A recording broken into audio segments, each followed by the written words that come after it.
Wow, Society of the Snow absolutely floored me. It's easily the best disaster film I've ever seen and miles better than Alive.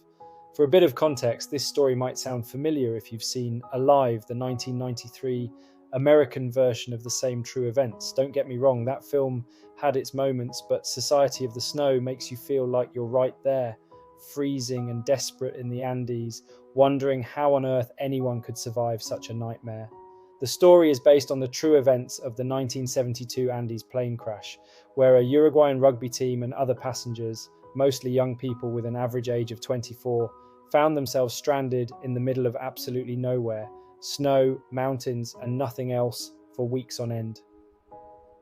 Of the 45 people on board, 29 tragically died, leaving only 16 survivors to endure an unbelievable 72 days in the freezing wilderness. Watching it, you feel the cold so vividly you might start reaching for a blanket like I did. And the things these people endured, honestly, I had to keep reminding myself it wasn't some writer's imagination. It actually happened. Even though I watched the dubbed version, it was still gripping. The cinematography is absolutely stunning, if you can call a bleak, icy wasteland stunning.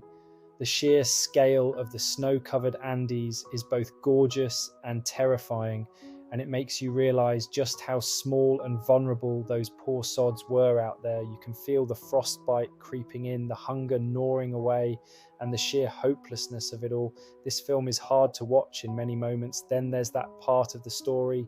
Yes, the eating human flesh bit. I knew it was coming, but when it happened, I still had to look away. It's grim, it's stomach turning, and yet it's handled with such honesty that you can't really judge them for it.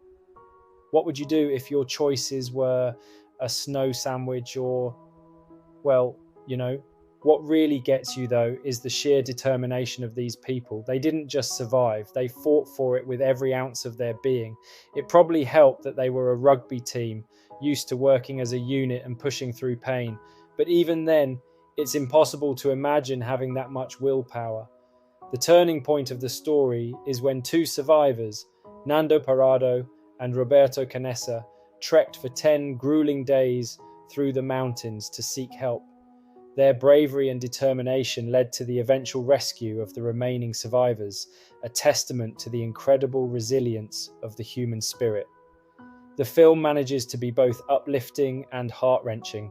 One minute you're in awe of their strength and resilience, and the next you're mourning the lives lost along the way. It's got just the right balance of horror, humanity, and hope. All in all, Society of the Snow is an absolute must-watch. It's raw, brutal, and brilliantly crafted. This one will stay with you long after it ends. And if, like me, you're suddenly put off the idea of rugby teammates for dinner, that's probably for the best. And if you aren't, please, for the love of all things normal, seek help. Until next time, peace out.